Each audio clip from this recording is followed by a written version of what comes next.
우리는 계속해서 매일 성경의 순서에 따라 여호수아를 묵상하고 있습니다. 어제의 본문 여호수아 15장 앞부분은 유다 지파가 하나님께 받은 땅의 경계에 대해 기록되었고, 오늘 어렵게 읽으신 이 본문은 이 경계 안에 있는 성읍들, 즉 실제적인 장소와 마을의 목록이 자세히 기록되어 있습니다. 21절부터 32절까지는 에돔 경계에 있는 남쪽 성읍이 기록되어 있고요. 33절부터 47절까지는 평지에 있는 성읍, 48절부터 60절까지는 산지에 있는 성읍, 61절, 62절은 광야에 있는 성읍이 기록되어 있습니다. 유다는 야곱의 넷째 아들입니다. 그의 형들 루벤, 시므온, 레위의 잘못으로 장자권이 유다에게 돌아가게 됩니다. 그리하여 오늘 읽은 약 120여 개의 성읍을 분배받게 됩니다. 창세기 49장 8절에서 12절에 보면 유다 지파가 특별한 위치를 차지하게 될 것을 야곱은 예언하고 있습니다. 창세기 49장 8절 한 절만 우리 함께 읽어보겠습니다. 시작. 유다야, 너는 내 형제의 찬송이 될지라. 내 손이 내 원수의 목을 잡을 것이요 내 아버지의 아들들이 내 앞에 절하리로다. 아멘. 12지파의 땅 분배를 살펴보면 유독 유다 지파에 한해서 상세하게 성읍의 이름을 하나하나 거론하고 있습니다. 유다 지파를 향한 하나님의 특별한 계획이 있음을 볼 수 있습니다. 하나님께서 이스라엘 백성에게 땅을 분배해 주셨지만 모든 땅을 다 정복한 것은 아니었습니다. 그 땅에는 여전히 이스라엘이 점령하지 못한 성읍들도 있었고, 심지어 그 중에는 블레셋의 성읍도 있었습니다. 평지 성읍의 목록의 마지막 부분인 45절에서 47절에 보면 에그론, 아스돗, 가사가 등장합니다. 이 세 성읍은 아직 블레셋 사람의 거주지이지만 유다의 성읍으로 미리 분배가 되었습니다. 따라서 이 성읍은 앞으로 유다 지파가 정복해야 할, 차지해야 할 성읍들인 것입니다. 47절에 보면 이렇게 기록되어 있습니다. 제가 봉독해 드리겠습니다.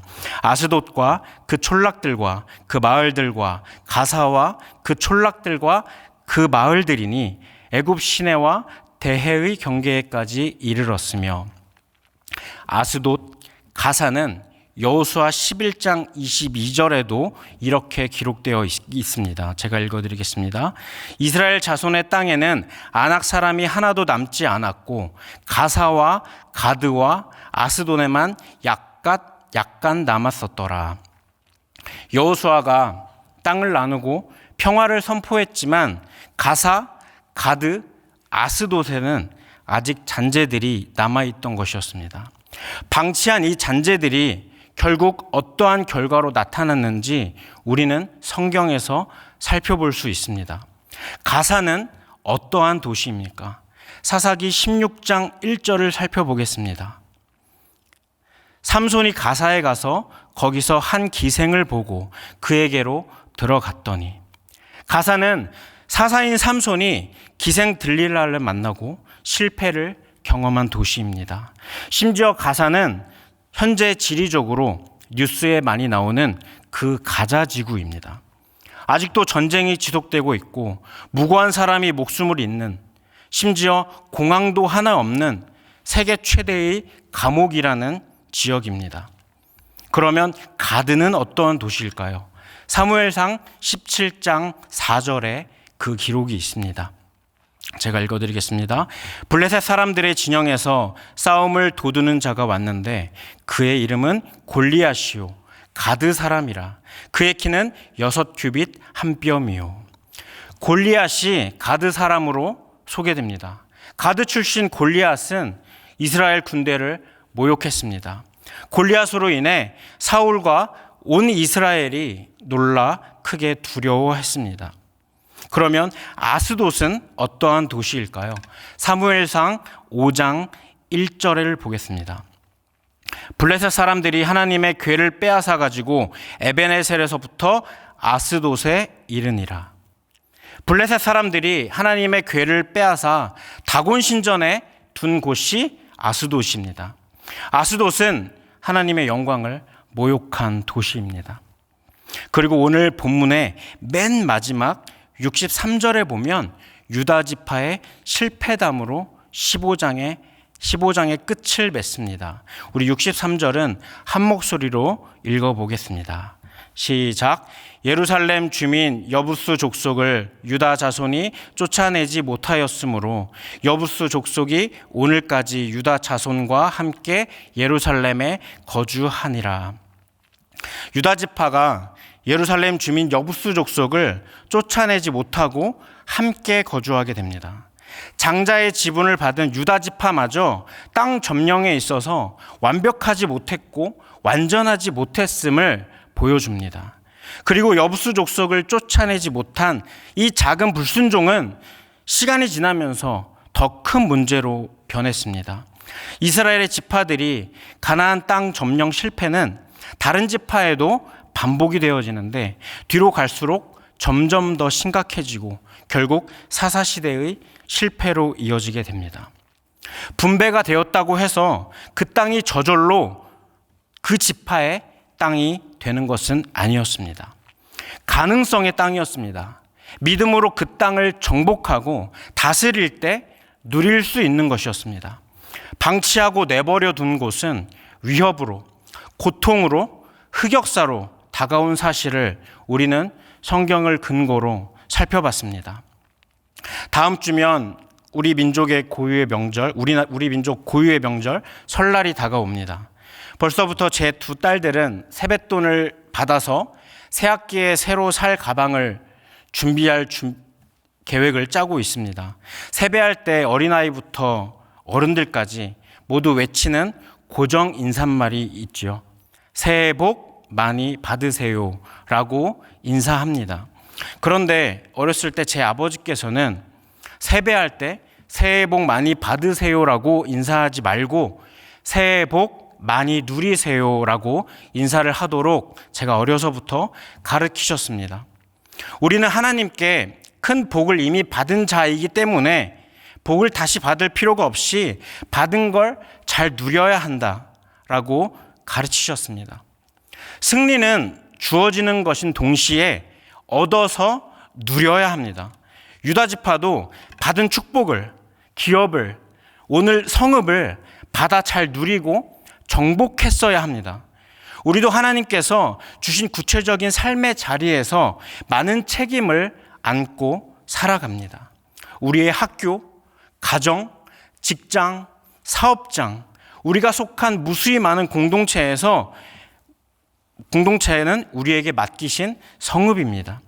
하지만 삶 속에서 하나님이 주신 복과 책임이 있음에도 여전히 정복하지 못한 영역들이 우리에겐 있습니다.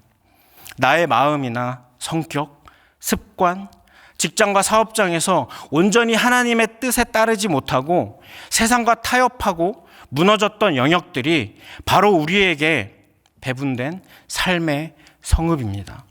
그곳에서 우리는 하나님의 은혜와 축복을 누려야 합니다. 우리의 삶으로 증거하며 살아가야 합니다. 뜻이 하늘에서 이룬 것 같이 땅에서도 이루어지이다의 주기도문과 같이 내가 속한 삶의 자리가 하나님의 뜻이 이루어지는 현장이 되어야 합니다. 내 삶의 성읍이 되도록 힘써야 합니다.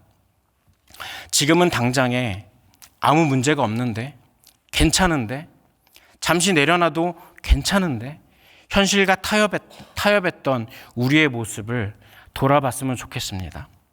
바쁘다는 이유로 방치했던 우리의 모습들이 있지 않습니까? 내 삶의 여부수 족속은 무엇입니까? 이스라엘 백성들이 두려워 떨었던 골리앗이 되어서 우리의 삶에 나타날 수 있습니다. 이 시간 우리의 삶을 되돌아보기를 원합니다. 하나님이 기뻐하시지 않는 행동이나 습관, 태도가 남아있는 것은 없었는지 점검해야 합니다.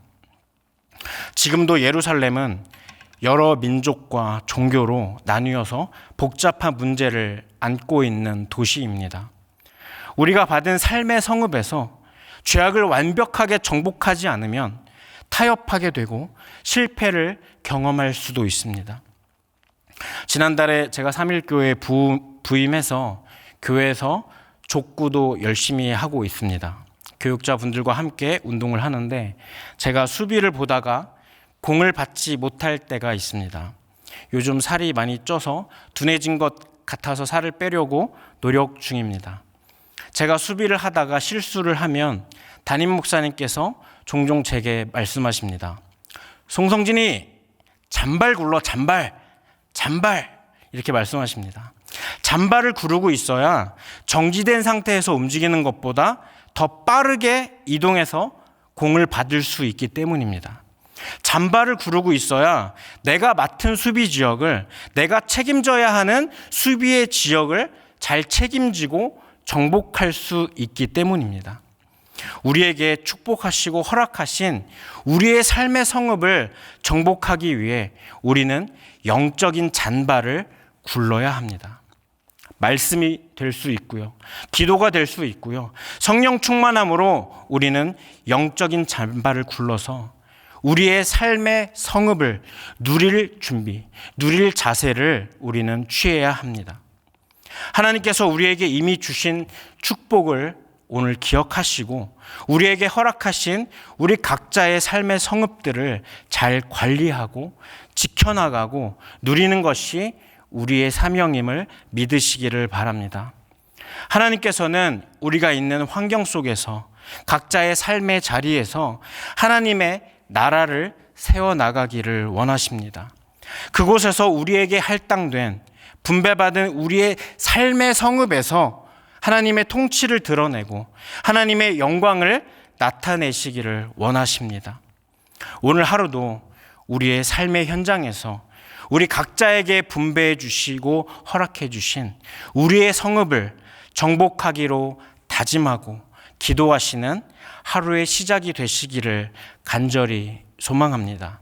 이 시간 오늘 말씀을 기억하시면서 그리고 각자 가지고 나오신 기도 제목을 가지고 기도하신 뒤에 우리의 삶의 자리로 우리의 삶의 성읍으로 나아가시겠습니다. 함께 기도하며 나아가겠습니다. 사랑의 하나님, 오늘도 우리에게